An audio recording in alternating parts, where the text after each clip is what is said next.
نحمده ونصلي على رسوله الكريم أما بعد رب اشرح لي صدري ويسر لي أمري واحلل عقدة من لساني يفقه قولي۔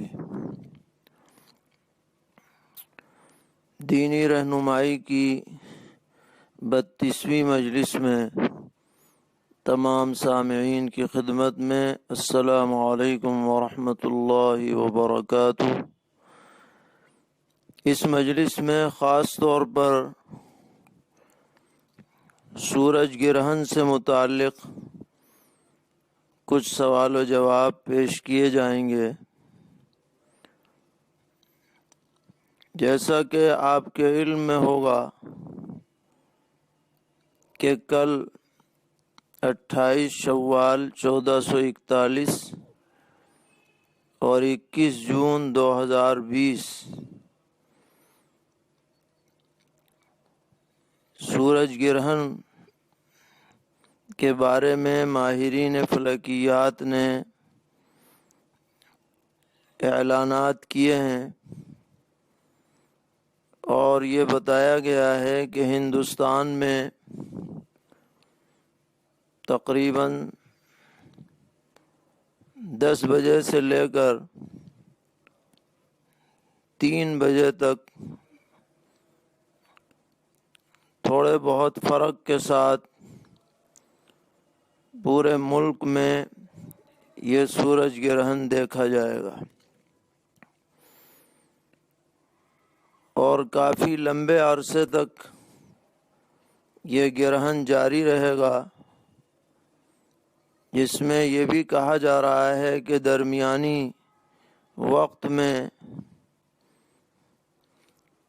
پورا سورج تقریباً چھپ جائے گا۔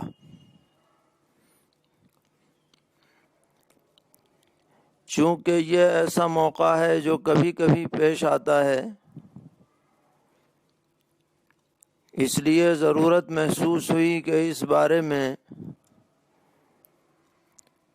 ہماری شریعت کی جو رہنمائی ہے اور نبی اکرم صلی اللہ تعالی علیہ وسلم کی جو تعلیمات ہیں اور ہمارے فقہا نے جو ہدایات دی ہیں، ان کے متعلق کچھ باتیں اس مجلس میں عرض کی جائیں۔ کئی حضرات نے سوالات بھی کیے، ان کو بھی پیش نظر رکھا گیا ہے۔ اس لیے ہمیں چاہیے کہ ان ہدایات کو سامنے رکھ کر جو واقعہ پیش آنے والا ہے اس سے عبرت حاصل کرتے ہوئے اللہ تبارک و تعالی کی طرف سچے دل سے رجوع ہوں، نماز کا، دعاؤں کا، توبہ اور استغفار کا خاص اہتمام رکھیں۔ ایک سوال یہ ہے کہ سورج گرہن کی حقیقت کیا ہے؟ تو اس کا جواب یہ ہے کہ اللہ تبارک و تعالی نے زمین اور اس کے ارد گرد جو سیارے ہیں ان کی گردش کا ایک نظام مقرر فرما رکھا ہے، جو اللہ تبارک و تعالی کی قدرت کاملہ کی بہت بڑی دلیل ہے۔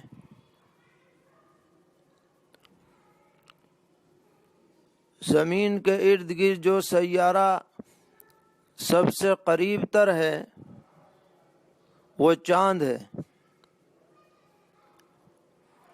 جب یہ چاند سورج اور زمین کے درمیان میں آ جاتا ہے تو جو سورج کی روشنی زمین پر پڑنے والی ہوتی ہے اس میں یہ رکاوٹ بن جاتا ہے، اور اس درمیان میں جو گرہن لگتا ہے یہ دراصل چاند کا سایہ ہے جو زمین پر پڑتا ہے، جو سورج کی روشنی کو روک لیتا ہے۔ تو یہ اللہ تبارک و تعالیٰ کے مقررہ نظام کا ایک حصہ ہے۔ اچانک یہ چیز پیش نہیں آتی، بلکہ جو نظام اللہ نے مقرر فرما رکھا ہے اسی اعتبار سے پیش آتی ہے۔ اسی لیے جو لوگ فلکیات کے ماہر ہیں وہ پہلے ہی سے بتا دیتے ہیں کہ فلاں تاریخ کو فلاں علاقے میں اتنے بجے سے اتنے بجے تک یہ گرہن کی صورت پیش آئے گی۔ ایک سوال یہ ہے کہ یہ کیوں ہوتا ہے سورج گرہن؟ اس میں راز کیا ہے؟ تو یہ دراصل اللہ تبارک و تعالی اپنی قدرت دکھلاتے ہیں کہ ہم نے سورج کو روشنی عطا کی ہے، لیکن جب بھی ہم چاہیں اس عظیم سورج کو بے نور کر سکتے ہیں اور اس کی روشنی میں رکاوٹ ڈال سکتے ہیں۔ زمانے جاہلیت میں یہ مشہور تھا کہ دنیا میں کوئی اہم واقعہ جب پیش آتا ہے تو سورج کو یا چاند کو گرہن لگتا ہے۔ اتفاق یہ کہ مدینہ منورہ میں جب سورج گرہن کا واقعہ پیش آیا تو نبی اکرم علیہ السلام کے صاحبزادے حضرت ابراہیم رضی اللہ تعالی عنہ کی وفات ہوئی تھی۔ تو لوگوں کے ذہن میں یہ بات آئی کہ شاید ان کی وفات کے حادثے کی وجہ سے یہ سورج کو گرہن لگا ہے۔ تو جناب رسول اللہ صلی اللہ تعالی علیہ وسلم نے اس غلط تصور کو ختم فرماتے ہوئے صحابہ کرام رضی اللہ تعالی عنہم سے یہ بات ارشاد فرمائی کہ ان الشمس والقمر لا ينكسفان لموت احد ولا لحياته فَإِذَا رَأَيْتُمْ فَصَلُّوا وَادْعُوا اللَّهَ۔ یہ بخاری شریف وغیرہ کی روایت ہے۔ اس کا ترجمہ یہ ہے کہ یہ چاند اور سورج کسی کی وفات یا کسی کی زندگی کی وجہ سے بے نور نہیں ہوتے، بلکہ یہ اللہ تعالیٰ کی قدرت کا مظاہرہ ہوتا ہے، اس کے حکم کی تعمیل ہوتی ہے۔ لہذا جب تم ایسا حادثہ دیکھو تو تم نماز پڑھو اور اللہ تبارک و تعالی سے دعا کیا کرو، توبہ استغفار کرو، یعنی رجوع اللہ کرو۔ ایک سوال یہ ہے کہ ایک جیوتشی نے دعویٰ کیا ہے کہ 21 جون کو سورج گرہن کے بعد کورونا وائرس دنیا سے بالکل ختم ہو جائے گا۔ اس دعوے کی کیا حقیقت ہے؟ تو جیسا کہ ہم نے ابھی آپ کے سامنے حدیث پڑھی، اس سے اس دعوے کی بھی تردید ہو جاتی ہے کہ دنیا میں پیش آنے والے کسی بھی واقعے سے سورج یا چاند گرہن کا کوئی تعلق نہیں ہے۔ کوئی وبا پھیلے یا رہے، باقی ہو یا ختم ہو جائے، اس کا سورج گرہن سے کوئی لینا دینا نہیں۔ یہ دعویٰ بالکل من گھڑت ہے۔ وبا باقی رہے تو بھی اللہ کے حکم سے ہوگی، اور اگر اللہ تعالیٰ کا فیصلہ اسے ختم کرنے کا ہے تو بھی وہ اللہ کے فیصلے سے ختم ہوگی۔ سورج گرہن سے نہ کوئی چیز باقی رہ سکتی ہے نہ ختم ہو سکتی ہے۔ ہمیں ایسے عقیدے سے بہرحال بچنا چاہیے۔ ایک سوال یہ کیا گیا ہے کہ عوام میں مشہور ہے کہ سورج گرہن کے بعد حاملہ عورتوں کو بہت احتیاط کرنی چاہیے، انہیں بالکل صحن میں نہیں نکلنا چاہیے، کوئی لوہے کی چیز نہیں پکڑنی چاہیے، کوئی چھری وغیرہ سے کوئی چیز کاٹنی نہیں چاہیے، ورنہ ان کا ہونے والا بچہ ہونٹ کٹا پیدا ہوگا یا ناقص پیدا ہوگا، تو اس کی شریعت میں کیا ہے حقیقت ہے؟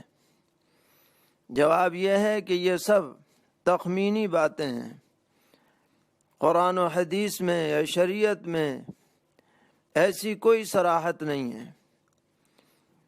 اور اس طرح کا عقیدہ رکھنا کہ اگر سورج گرہن کے درمیان حاملہ ایسا کرے گی تو بچہ ایسا پیدا ہوگا، یہ سب بدفعلی کی باتیں ہیں اور ہندوانی تہذیب کا اثر ہے۔ مسلم ماؤں بہنوں کو ایسی باتوں سے، ایسے عقیدوں سے بہرحال احتراز کرنا چاہیے۔ سوال یہ ہے کہ سورج گرہن کے بعد کیا عمل مسنون ہے؟ تو اس بارے میں جاننا چاہیے کہ مردوں کے لیے جب سورج گرہن شروع ہو جائے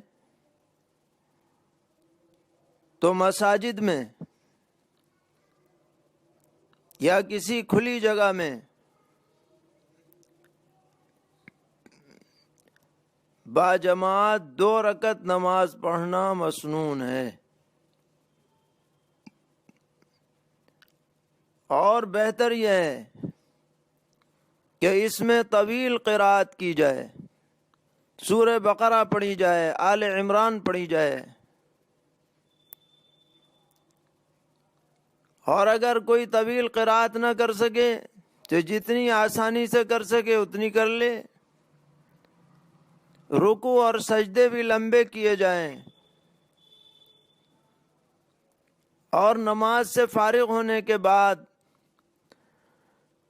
اگر گرہن باقی ہو تو طویل دعا کی جائے، استغفار کا، توبہ کا اہتمام کیا جائے۔ لہذا جن علاقوں میں مساجد کھل چکی ہیں وہاں اس کا نظام بنایا جا سکتا ہے۔ جس کے لیے اذان اقامت تو کچھ نہیں ہوگی، لیکن پہلے سے اعلان کیا جا سکتا ہے کہ فلاں مسجد میں فلاں وقت اس طرح سے نماز کسوف یعنی سورج گرہن کی نماز ادا کی جائے گی۔ حکومتی ہدایات کو سامنے رکھتے ہوئے، اور جہاں مساجد میں محدود تعداد کی اجازت ہے وہ محدود تعداد پڑھ لیں کسی امام کو مقرر کر کے، اور اگر مسجد میں جانے کا موقع نہ ہو یا کوئی امام دستیاب نہ ہو پڑھانے والا، تو گھروں کے اندر 2 رکعت یا 4 رکعت نماز کسوف اس نیت کے ساتھ کہ میں نماز کسوف سنت ادا کر رہا ہوں، 2 رکعت پڑھ لیں، 4 رکعت پڑھ لیں۔ بعض فقہا نے اور کی بھی اجازت دی ہے۔ بہرحال یہ موقع کبھی کبھی پیش آتے ہیں، اس لیے سب کو اس کا اہتمام کرنا چاہیے۔ جماعت سے نماز کا موقع مل جائے جماعت سے پڑھ لیں، اور جماعت سے پڑھنے کا موقع نہ ہو تو اکیلے تو پڑھ ہی لیں۔ 2 رکعت پڑھنے میں کیا جاتا ہے؟ جتنا زیادہ سے زیادہ اس میں آپ قرآن پڑھ سکیں وہ بہتر ہے۔ اور ہماری خواتین جو ہیں وہ تنہا تنہا گھروں میں نماز پڑھیں گی، اور پھر نماز سے فارغ ہو کر تسبیح میں، دعا میں، استغفار میں لگی رہیں جب تک کہ پوری طرح سورج گرہن ختم نہ ہو جائے۔ اس وقت تک یہ سلسلہ باقی رہنا چاہیے، غفلت بالکل نہیں ہونی چاہیے۔ ایک سوال یہ ہے کہ آج کل مسجد میں نہ پڑھی جا سکے، جیسا کہ بہت سی جگہوں کا ماحول ہے، تو گھر میں پڑھ لیں، امام دستیاب ہو امام کے ساتھ پڑھ لیں، نہیں تو الگ الگ پڑھ لیں۔ بہرحال پڑھنے کا اہتمام ہونا چاہیے۔ اسی ضمن میں ایک سوال یہ ہے کہ جب جماعت سے نماز پڑھی جائے تو قرات جہرن ہونی چاہیے یا سرن، یعنی آواز کے ساتھ پڑھیں یا آہستہ پڑھیں. تو حضرت امام ابو حنیفہ رحمۃ اللہ علیہ کا قول یہ ہے کہ سرن پڑھی جائے گی نماز کسوف. طویل قرات ہوگی اور سرن ہوگی. لیکن جب جماعت سے نماز ہو رہی ہو اور طویل قرات ہو رہی ہو تو ایسا بہت ممکن ہے کہ مقتدیوں کو اکتاہٹ ہونے لگے، دیر تک کھڑا ہونا مشکل ہو جائے. تو جہاں ایسا موقع ہو تو حضرت امام ابو یوسف رحمۃ اللہ علیہ کے قول کے اعتبار سے جہرن پڑھنے کی بھی گنجائش ہے، جہری قرات بھی ہو سکتی ہے. اس میں خشوع و خضوع اور دل جمی زیادہ محسوس ہوتی ہے. سوال یہ ہے کہ یہ جو نماز پڑھی جائے گی نماز کسوف، یہ عام نمازوں کی طرح پڑھی جائے گی یا اس میں کوئی فرق ہے؟ تو احناف کے نزدیک نماز کسوف بعینہ اسی طرح پڑھی جائے گی جیسے کہ فجر کی نماز پڑھی جاتی ہے. دیگر بعض ائمہ کے نزدیک نماز کسوف اس طرح پڑھی جاتی ہے کہ ہر رکعت میں 2 رکوع ہوتے ہیں بجائے 1 رکوع کے. اور اس بارے میں بھی بعض روایتیں منقول ہیں، اسی سے وہ لوگ استدلال کرتے ہیں کہ پیغمبر علیہ السلام نے 2 رکوع فرمائے. حضرات احناف کے کہنا یہ ہے کہ جن روایتوں میں متعدد رکوع کا تذکرہ ہے اس کے نقل کرنے والے یا تو کم عمر صحابہ ہیں اور یا خواتین ہیں، اور جو اکابر صحابہ ہیں ان سے تعدد رکوع کی روایات منقول نہیں ہیں. اور غالباً اس کی وجہ یہ پیش آئی کہ جب آپ نے طویل رکوع فرمایا تو درمیانی صف والوں نے سمجھا کہ شاید حضور رکوع سے اٹھ چکے ہیں، انہوں نے سر اٹھا لیا، پھر دیکھا کہ آپ رکوع ہی میں، پیچھے والے سمجھے کہ رکوع ہو چکا ہے. غالباً اس وجہ سے ان اصاغر صحابہ سے تعدد رکوع کی روایات منقول ہوئیں. بہرحال اشتباہ تو ہے ہی، اس لیے اشتباہ والی بات کو چھوڑ کر یقینی بات کو لینا یہ زیادہ بہتر ہے. اسی لیے ان ائمہ کے نزدیک بھی اصل رکوع پہلے ہی والا رکوع ہے کہ اس میں جو رکوع میں شریک ہوگا وہی رکعت پانے والا شمار ہوگا، دوسرے رکوع میں جو شریک ہو رہا ہے وہ رکعت پانے والا نہیں ہے. دوسری بات یہ ہے جو بہت اہمیت رکھتی ہے کہ سورج گرہن کی نماز کے سلسلے میں جو احادیث شریفہ وارد ہیں ان میں بعض عجیب باتیں بھی ہیں کہ نبی اکرم علیہ الصلاۃ والسلام نماز پڑھتے پڑھتے آگے تشریف لے گئے اپنی جگہ سے، اور کبھی نماز پڑھتے ہی پڑھتے بالکل پیچھے آ گئے.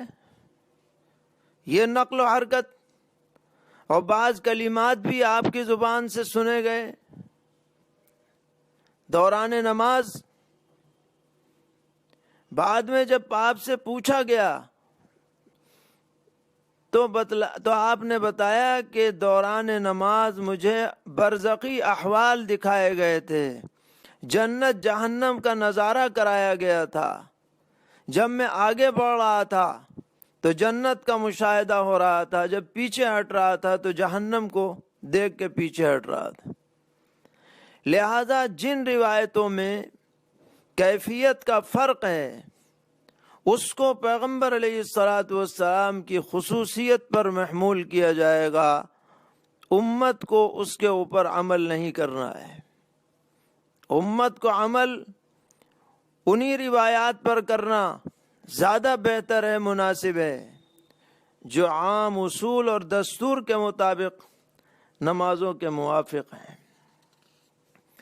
اس لیے احناف کی رائے دلائل کی روشنی میں یہی ہے کہ یہ نماز کسوف 2 رکعت یا 4 رکعت عام نمازوں کی طرح پڑھی جائے گی، اس میں کوئی الگ سے تخصیص نہیں ہے۔ ایک سوال یہ بھی ہے کہ سورج گرہن کے بیچ میں اگر مکروہ وقت آ جائے تو پھر نماز کیسے پڑھی جائے گی؟ جواب یہ ہے کہ مکروہ وقت سے پہلے پڑھیں یا مکروہ وقت گزرنے کے بعد پڑھیں، مکروہ وقت کے درمیان میں یہ نماز پڑھنا درست نہیں ہے، کیونکہ یہ نفلی نماز ہے، سنت نماز ہے، اور ویسے بھی کوئی نماز زوال کے وقت میں پڑھنی درست نہیں۔ جیسا کہ کل بتلایا جا رہا ہے کہ زوال کے دوران بھی گرہن جاری رہے گا، اس لیے ہر علاقے کے لوگ اپنی اپنی جگہ جنتری دیکھ کر معلوم کر لیں کہ زوال کا وقت کب شروع ہو رہا ہے، اس سے پہلے پہلے اپنی نماز ختم کر لیں تو بہتر ہے، پھر بعد میں پڑھنی ہو تو بعد میں پڑھیں۔ ایک سوال یہ ہے کہ اگر کسی جگہ بادل کی وجہ سے گرہن نظر نہ آ سکے لیکن گرہن کا اعلان ہو چکا ہو تو نماز کسوف پڑھی جائے گی یا نہیں پڑھی جائے گی؟ تو جواب یہ ہے کہ فقہا نے لکھا ہے کہ ایسی حالت میں بھی نماز کسوف پڑھی جائے گی جبکہ یقین ہو کہ کسوف ہو رہا ہے۔ بہرحال اللہ تبارک و تعالی ہم سب کو اس سنت کی ادائیگی کی توفیق عطا فرمائے، اپنے عذاب سے، اپنے غضب سے، اپنی ناراضگی سے ہم سب کی اور پوری امت کی حفاظت فرمائے، اور اس وقت جو پورے عالم میں وبا پھیلی ہوئی ہے، اللہ تعالیٰ اپنے فضل و کرم اور اپنی رحمت سے اس وبا سے اور دیگر فتنوں سے ہم سب کی حفاظت فرمائیں۔ وصلی اللہ تعالی علی خیر خلقہ محمد وآلہ وصحبہ اجمعین برحمتک یا ارحم الراحمین۔